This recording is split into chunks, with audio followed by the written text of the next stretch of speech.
分享下，因為今次件事對我嚟講係好痛啦，身體同埋心靈上，亦都令我好懷疑人生啦。咁另一方面睇，其實一個好另類嘅體驗。咁因為我未試過住院成5日4夜啦，喺公立醫院住到呢個日數咧，都算有啲嚴重。因為我有個傷口比較深嘅，咁所以就由急症室咧轉咗去外科病房。咁啱咧，呢朝我係食得比較少嘢啦，就係飲咗杯甜豆漿。咁我諗住一路踩一路補給食嘢咁啦，點知就發生咗意外，入咗醫院啦。咁白車入院啦，去到急症室之後，佢哋都安排咗我照 CT X-ray。咁印象中我係冇話過自己斷片，但係啲醫護佢哋已經知啦。咁應該係在場其他人同咗佢哋講我有斷片。咁意外發生之後咧，其實我第一個記憶已經喺白車啊。不過後來我得知啦，原來未上白車我都有擘開眼同埋有同人講嘢嘅，但係呢啲我就醒唔起咯。第一個記憶係喺白車咯。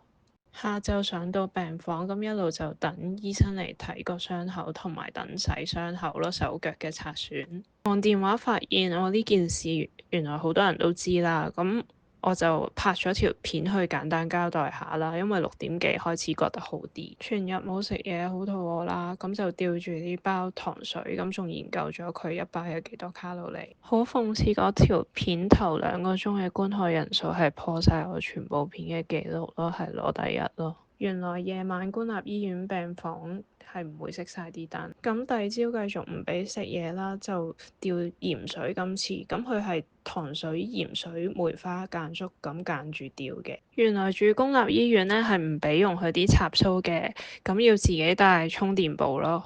到咗第二日下午5點咧，醫院終於安排到嘢俾我食啦，同埋俾我食嘢，咁就一碗粥。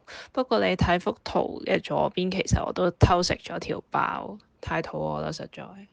第二日夜晚瞓唔着啦，咁我12點幾就出咗條 short 嘅，就係用呢幅圖做背景，講我同一個姑娘嘅對話，關於啲人炒單車。